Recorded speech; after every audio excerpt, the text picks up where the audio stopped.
Hai, welcome back my YouTube channel. Jangan lupa subscribe, like, comment, and share ya. Oke, next. Kita lanjutin ya ceritanya. Bab 13. Anak pungut. Mobil box pendingin tiba-tiba saja berhenti di depan rumah Naya. Naya yang tengah duduk bersama Mila di ruang tamu segera beranjak keluar untuk melihat. Mata Naya membulat sempurna saat melihat mobil box pendingin itu ada di depan rumahnya. Dua orang pria keluar dari mobil. Mereka menghampiri Naya yang masih terbengong melihat pemandangan yang mengejutkan itu. Selamat sore, Nona. Kami mengantarkan box es krim atas perintah Tuan L. Sapanya, salah satu dari mereka berdua menjelaskan kepada Naya. Apa, Paman L? Kejutnya, ia tak habis pikir kalau Daniel akan memberikan es krim begitu banyak. Naya masih tercengang, sedangkan Mila hanya memasang wajah biasa-biasa saja. Namun, sebenarnya Mila begitu iri melihat semuanya. Ia ingin memiliki pasangan seperti Daniel yang begitu romantis dan peka. Tanpa diminta pun, Daniel langsung membelikan Naya ini dan itu. Sebenarnya Mila sudah mengetahuinya kalau ada mobil box pendingin yang akan datang ke rumah Naya. Di kantong sako baju Mila pun ada kunci untuk membuka box pendingin itu. Ia diperintah oleh Daniel untuk menyerahkan kunci itu kepada Naya setelah pengantar es krim itu datang. Iya, Nona, sahutnya. Dua orang yang berada di dalam box mobilnya keluar. Mereka berjumlah 4 orang. Ukuran freezer itu lumayan besar. Bahkan cukup untuk 1 bulan lebih. Naya tak menyangka salah satu impiannya sekarang telah terkabul. Benar saja, Naya ingin sekali memakan es krim dengan berbagai macam rasa. Namun, ia tidak mungkin membeli semua rasa es krim di swalayan. Uang yang membeli kebutuhan dapur saja sudah pas-pasan. Apalagi kalau ia harus membeli es krim lagi. Naya begitu senang melihat freezer itu. Mereka mendorong masuk ke dalam rumah Naya. Naya meneguk air liurnya. Bayangan menikmati es krim sudah bermunculan di benaknya. Mil, kita akan makan es krim banyak hari ini, ucap Naya. Ia menyenggol bahu Mila. Mila terkekeh melihat Naya yang begitu antusias. Bagi Mila semua, Naya berhak mendapatkan itu. Melihat betapa Naya sangat giat dalam bekerja demi memenuhi kebutuhan dirinya dan kakaknya. Emang aku dikasih? Mila mengetuk-ngetuk dagunya. Ia seolah-olah tengah berpikir seperti anak kecil. Kasih gak ya? Naya berpikir. Ia meniru gaya dari Mila barusan. Keduanya tertawa dan segera masuk ke dalam rumah. Sementara Satria, ia terlihat biasa saja. Pria yang duduk di kursi roda itu hanya mengangguk kepalanya. Satria hanya tidak menyangka kalau Dania sepeka itu.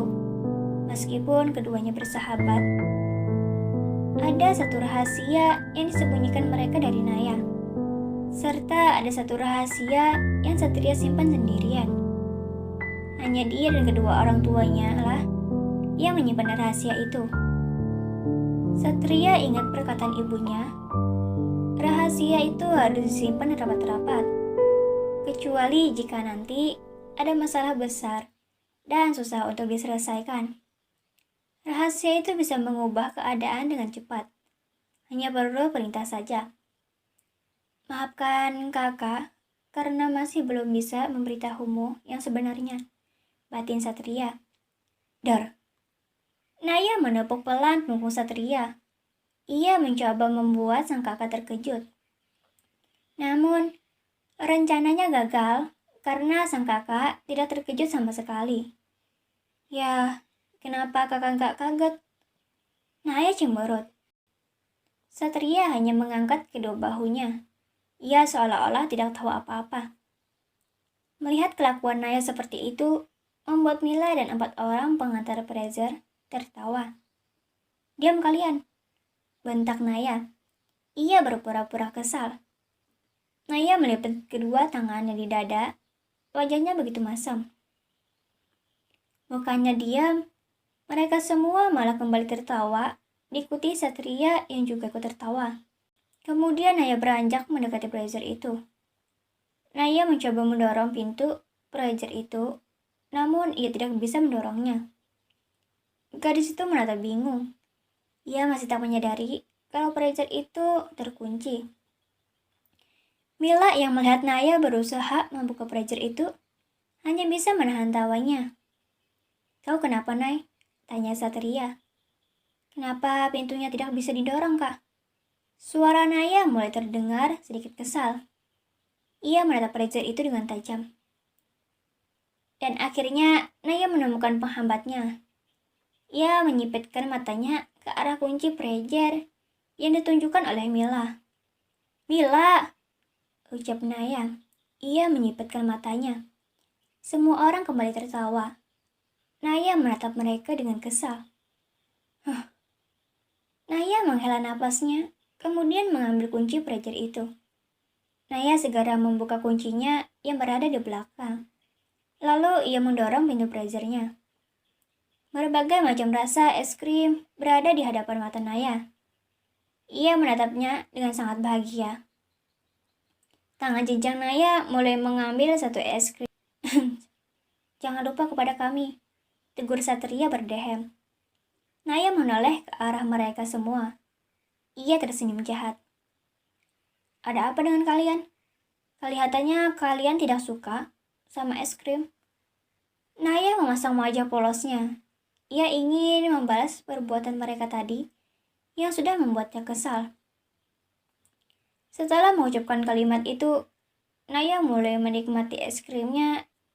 Mereka semua menatap datar ke arah Naya. Satria yang melihat kelakuan kekanak-kanakan dari Naya hanya bergeleng kepala. Karena sudah tidak tega melihat mereka menatapnya dengan datar, Naya pun tertawa. Sudah, wajah kalian lebih menakutkan daripada preman, kekeh Naya. Mereka semua pun ikut tertawa. Satu persatu mereka mengambil es krim yang ada di dalam Fraser itu. Mereka semua terlihat begitu sangat senang. Sementara di tempat Daniel, mobilnya baru saja tiba di halaman rumah. Daniel segera keluar dari mobilnya dan langsung pergi masuk ke dalam rumahnya. Di ruang tamu, sudah ada yang menunggunya, dan orang itu tak lain adalah Abai. Abai saat ini tengah memainkan laptop canggih miliknya. "Bagaimana?" tanya Daniel yang langsung duduk di sofa ruang tamu. "Sudah, Tuan. Yang mengikuti Tuan muda adalah Nona Aurel," jelas Abai. Saat di perjalanan, Daniel menelpon Abai agar merata sistem CCTV yang ada di jalanan. Tentu saja Daniel ingin mendapatkan plat mobilnya. Dan sebenarnya saja, ia sudah menemukan, bahkan langsung orangnya.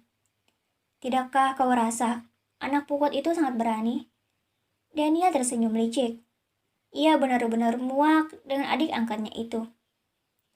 Ingin sekali ia melayangkan Aurel.